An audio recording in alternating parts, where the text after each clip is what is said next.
आदाब नाजरीन, मैं हूं जागृति सिंह और आप देख रहे हैं हमारा ये खास प्रोग्राम खास मुलाकात। आज के इस प्रोग्राम में हमारे साथ बातचीत करने के लिए मौजूद है जाने माने बॉलीवुड और पंजाबी सिंगर गिरीक अमन जी। गिरीक जी, आपका मुनसिफ टीवी में इस्तकबाल है। बहुत बहुत शुक्रिया। नाजरीन, देखा जाए तो गिरीक जी के गाने लगातार पॉपुलर होते हुए नजर आ रहे हैं। इनके गानों को यंगस्टर्स खूब पसंद कर रहे हैं। डीजे हो, पार्टी हो या इंजॉयमेंट का वक्त हो, हर वक्त इनके गानों पे आपको यंगस्टर्स थिरकते हुए नजर आएंगे। आइए हम जानते हैं इसके पीछे का राज और इसके साथ ही गिरीक जी की ज़िंदगी से जुड़ी हुई कई सवालों के राज। तो आइए हम बातचीत करते हैं और हम उम्मीद करते हैं नाजरीन कि आपको इस प्रोग्राम के ज़रिए आपको गिरीक जी की लाइफ से जुड़ी हुई कई सवालों के जवाब मिल जाएंगे। तो गिरीक जी, सबसे पहले जो हम आपसे सवाल पूछना चाहेंगे आपके करियर से जुड़ा हुआ है कि जिस तरीके से आप सिंगिंग लाइन में आए, जिस तरीके से आप लगातार हिट गाने देते हुए नज़र आ रहे हैं, क्या राज है इसके पीछे? इसके पीछे जी आप लोग इतना वैसे गाने को पसंद कर रहे हैं सारे के सारे, तो बहुत बहुत पहली बार शुक्रिया सबका। मेहनत रंग ला रही है धीरे धीरे। एंड राज इसके पीछे यही है कि हम लोग बहुत डेडिकेशन से काम कर रहे हैं अपने हर प्रोजेक्ट के पीछे। जो भी प्रोजेक्ट बनाते हैं पहले उस पर 3-4-5 महीने हम वर्कआउट करते हैं, उसके बाद हम उसके ऊपर काम करना शुरू करते हैं ताकि लोगों तक कोई चीज़ पहुँचे तो अच्छी से अच्छी पहुँचे, बेस्ट से बेस्ट पहुँचे। क्योंकि आमतौर पे आपने देखा होगा कि आजकल बहुत सारे सिंगर्स हैं जो हर 1.5 महीने में 1 महीने में गाना निकाल देते हैं। तो मेरी प्रैक्टिस क्या रहती है कि मैं पहले वर्कआउट करूँ, पहले गाना बनाता हूँ। मैं गाना बनाने के बाद मैं अपनी कार में, अपने स्टूडियो में जितने फ्रेंड सर्कल हैं सबको मैं सुनाता हूँ। कम से कम 200-250 लोगों को पहले गाना सुनाता हूँ कि यार ये मैं बना रहा हूँ, तो कैसा लग रहा है, क्या इसका फीडबैक है, क्या क्या मतलब अगर आप क्लब जाते हो या गाड़ी में सुनते हो तो आपको कैसा फील हो रहा है गाना सुन के। उसके बाद मैं सबकी राय लेके उसको और बेटर अच्छे से अच्छा बना के फिर उसको हम मार्केट में यानी लेके कि आते हैं। जो जनता, जो दर्शक की चॉइस होते हैं उसे देखते हुए आप गानों को गाते हैं और उनके लिए आप लाते हैं। तो देखा जाए ज़्यादातर आपके गाने डीजे में, पार्टीज़ में ज़्यादातर सुनते हुए नज़र आएंगे, लेकिन क्या इससे हटकर भी कुछ दर्शक को सुनने को मिलेगा आपके ज़रिए? जी, मेरा अभी एक पिछले महीने मेरा सॉन्ग आया, बेंगलोर में शूट किया था हमने, कन्नड़ मूवी के लिए मैंने गाना गाया बुलेट नन्ना हाटू। तो वो गाना ऑस्कर्स के लिए, वो movie actually care of footpath part 2 movie का नाम है। पार्ट 1 भी ऑस्कर्स के लिए गई थी एंड बहुत हिट मूवी गई थी अपना कन्नड़ मूवी में। एंड ये वाली मूवी भी हमारी ऑस्कर्स में गई है। अब देखते हैं 2-4 दिन में इसका रिजल्ट आना है तो क्या निकलता है। तो काफ़ी लोग अप्रिशिएट कर रहे हैं क्योंकि मेरे लिए बहुत डिफरेंट लैंग्वेज है, बिकॉज हम हिंदी, पंजाबी और इंग्लिश बोलते हैं, तो कन्नड़ लैंग्वेज एकदम अपार्ट हो गया, बिल्कुल डिफरेंट हो गया। बट वो उनको मेरी आवाज़ पसंद थी तो उन्होंने मुझे अप्रोच करा कि आप कन्नड़ मूवी में गाना गा सकते हैं। तो मैंने कहा मुझे लैंग्वेज तो आती नहीं है। तो वहाँ पे फिर डबिंग करी हमने स्टूडियो में, तो बहुत अच्छा गाना निकल आया। तो काफ़ी लोग अप्रिशिएट कर रहे हैं उस गाने को। तो कोई आपका अपकमिंग एल्बम जो जिसके लिए आप तैयारी कर रहे हो या जल्द ही वो आने वाला हो? जी, एक मेरा नया गाना आ रहा है। हम वो दुबई शूट करने जा रहे हैं 2 दिन बाद। बहुत जल्दी आपको बहुत एक डिफरेंट चीज़ सुनाई देगी फरवरी 1st वीक में। बहुत डिफरेंट, मतलब यूनिक। मेरे सब गानों से डिफरेंट चीज़ है ये, बिल्कुल it's kind of R&B song. 1-2 line जो आप दर्शक को सुनाना चाहिए। वो सरप्राइज़ है, थोड़ा सा वो सरप्राइज़ रहते तो, क्योंकि वो क्रेज़ खत्म हो जाएगा, क्योंकि बहुत डिफरेंट चीज़ बनाई है हमने। गिरीक जी, देखा जाए जैसे आप सिंगर के साथ साथ एक्टर भी है, तो क्या लगता है कि सिंगिंग और एक्टिंग दोनों कितना एक दूसरे से जुड़ा हुआ है या अलग है? देखिए, दोनों सिक्के, एक सिक्के के 2 पहलू हैं। एंड एक ये आर्ट है, ये जैसे आपने सवाल पूछा, बड़ा अच्छा सवाल है। कई बार लोग कहते हैं यार मुझे सिंगिंग सीखनी है, मुझे एक्टिंग सीखनी है। ये चीज़ कभी सीखी नहीं जाती। ये इनबिल्ट होता है आपके अंदर कि अगर आपके अंदर कोई उसका एक क्षण है उस चीज़ का, आपके अंदर कोई चीज़, एक कीटाणु है ना, अगर आपके अंदर एक्टिंग का है, सिंगिंग का, तो उसको आप परस्यू कर सकते हैं, आप क्लासेस लेके उसको ग्रूम कर सकते हैं। But you can not learn that. आपके अंदर कुछ होना चाहिए। तो मेरे को शुरू से ही था कि ये चीज़ करनी है, तो बस वो चीज़ थी अंदर। तो बट दोनों एक दूसरे को वो देते हैं, कॉम्प्लीमेंट करते हैं एक दूसरे को। सिंगिंग भी एक्टिंग का पार्ट है, एक्टिंग भी सिंगिंग का पार्ट है, क्योंकि गाने के अंदर हम खुद ही फीचर होते हैं, उसमें एक्टिंग भी करनी पड़ती है, उसमें सिंगिंग भी करनी पड़ती है, तो दोनों ज़रूरी हैं। आपके माध्यम से हमारे दर्शक भी ये जानना चाहेंगे कि सिंगिंग के फील्ड में कितना स्ट्रगल है, किस तरीके से कैसी कैसी प्रॉब्लम्स आते हैं। क्या लगता है कि सिंगिंग लाइन में जाना बहुत आसान है? अगर आसान नहीं है तो किस तरीके से कोई भी सिंगर अपने सक्सेस की तरफ जाता है? देखिए, आसान कुछ भी नहीं है आज की डेट में। स्ट्रगल हर चीज़ के अंदर है। आप कोई रेस्टोरेंट खोलते हैं, आप कोई बिजनेस खोलते हैं, कोई शॉप खोलते हैं, तो आसानी से आपको चीज़ वो हाथ नहीं लगती है। आपको उसके पीछे मेहनत करनी पड़ती है, डेडिकेशन होती है उसके पीछे, आपको टाइम डिवोट करना पड़ता है, हर चीज़ होती है उसके अंदर। तो बहुत आसानी से हर चीज़ मिलती है, स्ट्रगल हर चीज़ में है। तो एज सिंगिंग भी यही चीज़ है कि अब I don't belong to that family की उसके अंदर हम मैं किसी घराने से नहीं हूँ। जी। तो मैं एक बहुत ही मतलब बिजनेस फैमिली से हूँ, बट सिंगिंग मेरा पैशन था शुरू से। तो मेरे लिए स्ट्रगल और ज़्यादा मुश्किल थी, क्योंकि I was only one who started this. मतलब पहली जनरेशन है मेरी जिसने स्टार्ट करा है। तो किस तरीके से आप इस मुकाम तक पहुँचे, जहाँ उस सफ़र के बारे में बताएं। क्योंकि जैसे कि आपने बताया कि आपके फैमिली, क्योंकि बिजनेस क्लास फैमिली थी, एंड ऑब्वियसली वो आपको सपोर्ट नहीं करती हो, क्योंकि एक फैमिली की मेंटलिटी हो जाती है कि उनके जनरेशन वाइज भी बिजनेस में जाएं या उनका हाथ बटाएं। तो बिल्कुल एब्सोल्युटली आपको काफ़ी स्ट्रगल करना पड़ा होगा फैमिली को समझाने में, फिर इस राह में जाने के लिए। तो आपने कैसे उस प्रॉब्लम को टैकल किया, किस तरीके से आप आगे आए और इस मुकाम तक पहुँचे, उस बारे में ठीक से बताएं। I just wanted to do it. मुझे करना था, तो बस करना था तो करना था।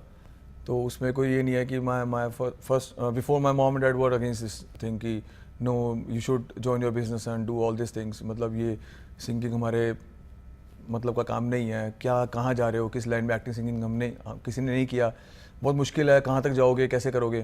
तो they were just against of this thing. But slowly steadily I made my mind कि नहीं यार मुझे यही करना है। तो देन आई परस्यूड इट। मैंने उसको करा, मैंने उसको बहुत कोशिश करी, मेहनत करी, लिंक्स बनाए।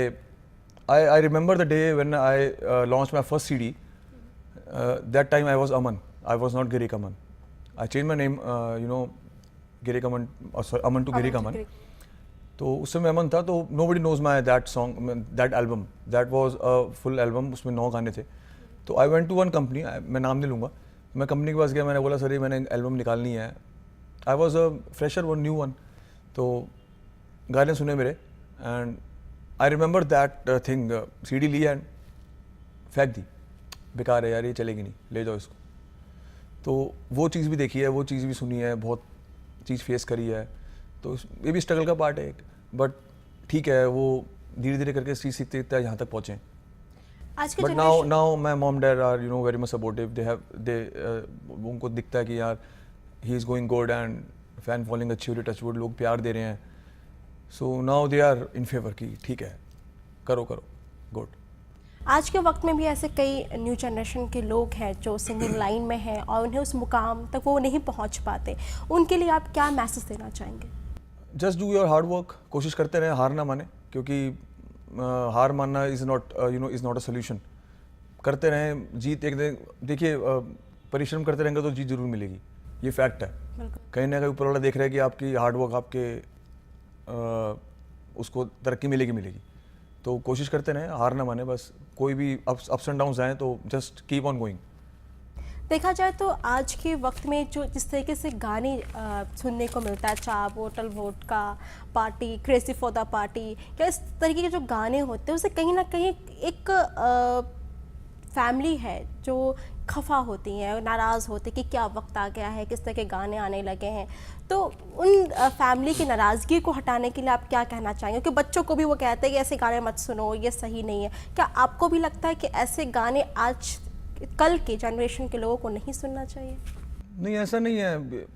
आप गानों से, मुझे नहीं एक बात समझ आती, लोग मेरे को कोई गानों से कोई और किसी से कोई चीज़ सीखने को नहीं मिलती। गाने is a part of entertainment. तो उसको आप एंटरटेनमेंट की नज़र से देखें ना। तो आप उसमें कोई गलत नहीं है, ये हम एंटरटेनमेंट के लिए गाने बना रहे हैं। और जो भी चीज़ बन रही है वो एक सोसाइटी को देख के बन रही है। आपके आसपास जो चीज़ें हो रही हैं, गाने उसी पे बनते हैं। कोई सोच ऊपर से नहीं आती राइटर की कि यार ये चीज़ एक्स्ट्राऑर्डिनरी चीज़ हो रही है तो मैं इस पर गाना लिख दूँ। जो चीज़ सोसाइटी में हो रही है, जो चीज़ हमारे आसपास चीज़ें चल रही हैं, वही तो लिखी जाती हैं। तो उसमें गलत क्या है? पहली बात। दूसरी बात, अगर आप कह रहे हैं कि ऐसे गानों से गलत सीख मिलती है, तो मेरे हिसाब से गलत सीख, ऐसे तो भजन भी हैं, साय संध्या के भी एक ये माता के भी गाने हैं, भोले बाबा के भी गाने हैं, मतलब हर भगवान के गाने हैं। लोग उससे तो कुछ सीखते नहीं, इन्हीं से लोग चीज़ें सीखते हैं क्या? ऐसा कुछ नहीं है। एंटरटेनमेंट का पार्ट है, उसको एंटरटेनमेंट की तरह लीजिए ना। मेरा मानने का मतलब ही है, आपके अपने एथिक्स सॉलिड होनी चाहिए, आपकी अपनी अपब्रिंगिंग सॉलिड होनी चाहिए। इन गानों से कुछ नहीं होता, मेरा मतलब, मेरा कहना ही है। अब हमारे दर्शक आपसे जानना चाहेंगे एस फैक्टर के बारे में, क्योंकि देखा जाए आपके जो पहला जो सॉन्ग आया था उसमें साक्स खान, फिर इसके बाद आपका सनी लियोन, तो क्या जो आने वाले जो भी एल्बम है या जो भी गाना आने वाला उसमें भी एस नाम से कोई हीरोइन देखने को मिलेगी? नहीं, इस बार हम कुछ डिफरेंट कर रहे हैं। एक्ट्रेस हम अगली बार लेंगे ज़रूर, बट ये कोइंसिडेंस है कि हर बार एसएस हो गया, बट ये वैसे कोइंसिडेंस ही हुआ है। और दोनों ही बिग बॉस की थी। अच्छा। सनी भी बिग बॉस में आई थी, सना खान भी बिग बॉस में आई थी।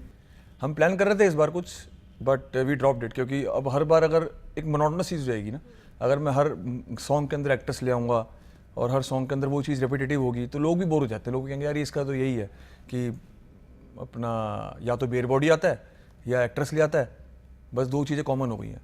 तो इस बार हम we are dropping that part, कुछ अलग करेंगे इस बार। तो क्या अपनी एल्बम में कोई भी हीरोइन को लेने के कोई क्राइटेरिया है आपका कि नहीं इस टाइप की हीरोइन को ही लेना है, या सॉन्ग्स के बेसिस पे आप सेलेक्ट करते हैं हीरोइन को? क्या है, किस तरीके से आप लेते हैं? नहीं, ऐसा नहीं होता है, वो चांस की बात थी।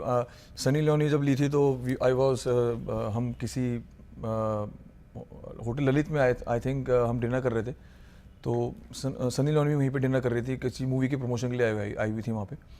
तो I just saw her and हमारा गाना साड़ी वाली गर्ल बन ही रहा था, तो आई थॉट दैट यार सनी लियोनी ने कोई साड़ी पहनी भी नहीं है, तो it is a very good thing for her also, and लोगों के लिए भी चीज़ डिफरेंट होगी। तो बात करके देखते हैं, हमने बात करी, वो बात हो गई हमारी, ले ली। सना खान का ऐसे बना कि हमने सोचा नहीं था सना खान लेनी है, but some of my friend is very close to Sana Khan and he told यार कि अपना तू गाना कर रहा है ब्लैक तिल, तो इसमें सना खान को ले यार, शी लुक्स वेरी प्रिटी। तो मैंने कहा मेरा मूड नहीं है, पर let me meet her once. I met her and मेरा फिर मूड बदल गया। मैंने कहा नहीं यार, ये इस बार भी मतलब किसी एक्ट्रेस को लिया जाए, तो ऐसे ही था बस। कोई ऐसा सोचा नहीं था कि एक्ट्रेस ही लेनी है।